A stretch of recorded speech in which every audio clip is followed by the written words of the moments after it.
vuoden 2025 venemessut täällä Helsingin messukeskuksessa.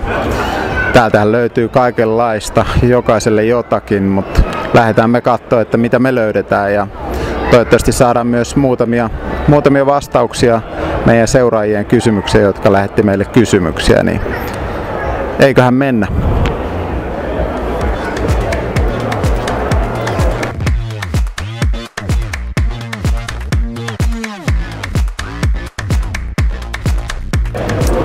Eli nyt meillä on sitten seuraavana kysymyksenä, että miten valmistella alumiinivene keväällä vesiä varten. Ja sitä varten meillä on täällä Sami asiantuntijana vastaamassa tähän kysymykseen. Eli miten kannattaa toimia? Joo, eli lyhykäisyydessään liikkeelle kannattaa lähteä tällä alumiiniveneen pohjanpesu entisöintiaineella. Ja käytännössä se tapahtuu sillä tavalla, että kuivaan pintaan suihkutetaan alhaalta ylöspäin tämä aine ja annetaan vaikuttaa 3-5 minuuttia. Sen jälkeen, jos näyttää siltä, että lika on edelleen tiukassa, voidaan esimerkiksi tämmöisellä punaisella keskikarheella sienellä käydä sitä läpi. No niin, eli sitten kun on pohja pesty ja se alumiiniveneen pinta on kuiva, niin sen jälkeen se kannattaa ehdottomasti käsitellä tällä starboard- ja alumiinikiillotusaineella. Eli kuivaan pintaan levitetään pyörivin liikkein varmaan semmoinen 4 alue kerrallaan ja sen jälkeen kun se on kuivunut pinta, niin kiillotetaan kiiltäväksi. Jos halutaan pinnasta oikein kiiltävän, niin se kannattaa kiillottaa koneellisesti.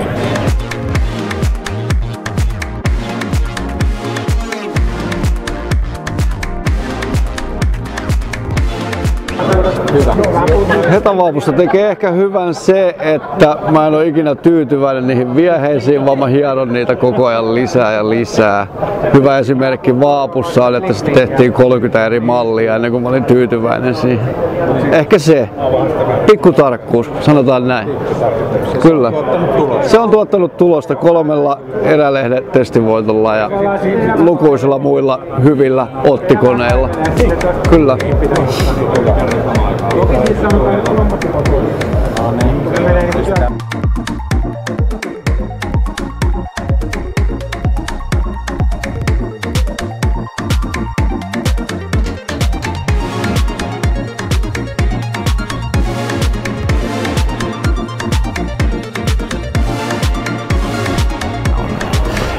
Nyt me päädyttiin tänne UMSI-osastolle ja meillä oli seuraajalta kysymys, että miksi valita UMSI kalastusveneeksi, niin nyt meillä on täällä Rebekka vastaamassa tähän kysymykseen UMSilta. Eli mitä mieltä sä oot, minkä takia UMSI on paras tai ainakin tosi hyvä vaihtoehto kalastusveneeksi? Ensimmäisenä UMSista tulee kyllä mieleen se, että se on niin kuin täysalumiinivene isoilla kirjaimilla. Eli tässä on kaikki hitsattua, pulpetit on hitsattua alumiinia rungossa kiinni. Ja tämä alumiini on 4 milliä vahvaa, eli se on aika paksua. Täällä on kellunta-aineet rungossa, jotka myös vaimentaa ääniä. Eli ajo-ominaisuudet on niin kuin tämän veneen koko ydin. Tässä on muuttuva pohjan kulmaus, se on erittäin merikelpoinen. Se loivempi perä tuo paikallaan ollessa etenkin kalastuksessa vähän enemmän vakautta tähän veneeseen. Sen lisäksi tässä on tämä karkastua lasia, on tuulilasit, eli pyyhkiät ei niitä naarmuta. Ja ostajan näkökulmasta meillä on lisäksi tässä erittäin kattava vakiovarustelu, eli täällä on vesikiertoinen sumppu, tämä on itsestään tyhjentyvä. Materiaalit saat valita itse. Meillä on alumiinia, aukiharjattua mattoa, vinyyliä, kansivalot. Periaatteessa niin kuin kaikki tarpeellinen löytyy tästä jo vakiona. Minkäs kokoisena näitä?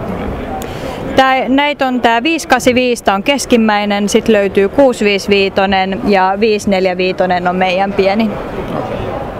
Kiitoksia. Toivottavasti tämä vastasi nyt meidän seuraajan kysymykseen ja saatte sieltä uuden asiakkaan mahdollisesti. Toivottavasti.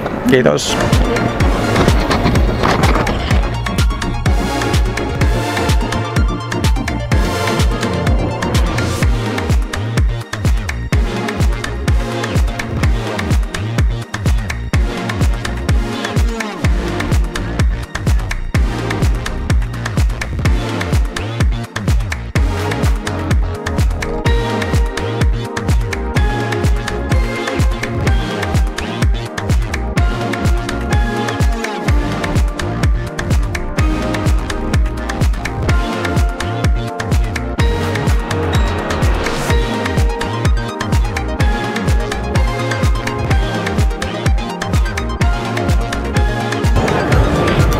Touko, kerrotko mulle, että minkä takia Lappiin kannattaa lähteä muutenkin kalaan kuin vaan lohikalaan?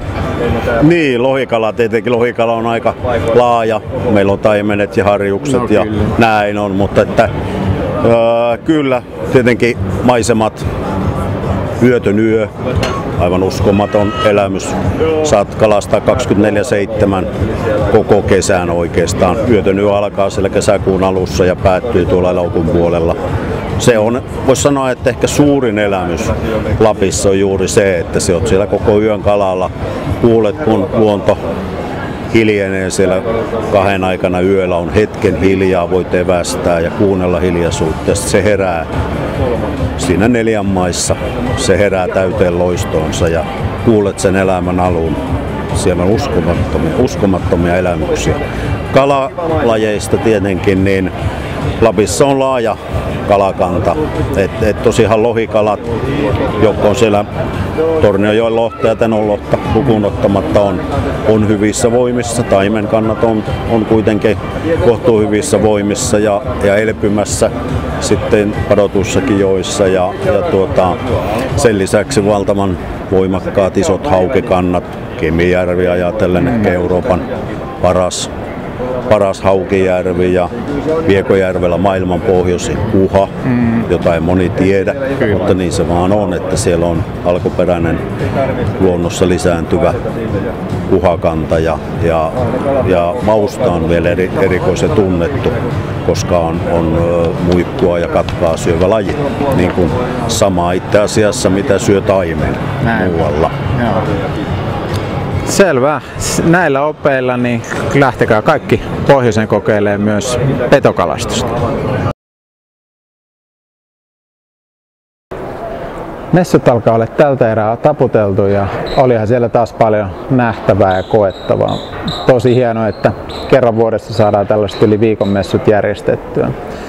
Toivottavasti saatiin myös meidän seuraajille vastauksia heidän kysymyksiinsä ja ei muuta kuin kohti kevättä ja pysykää kanavalla.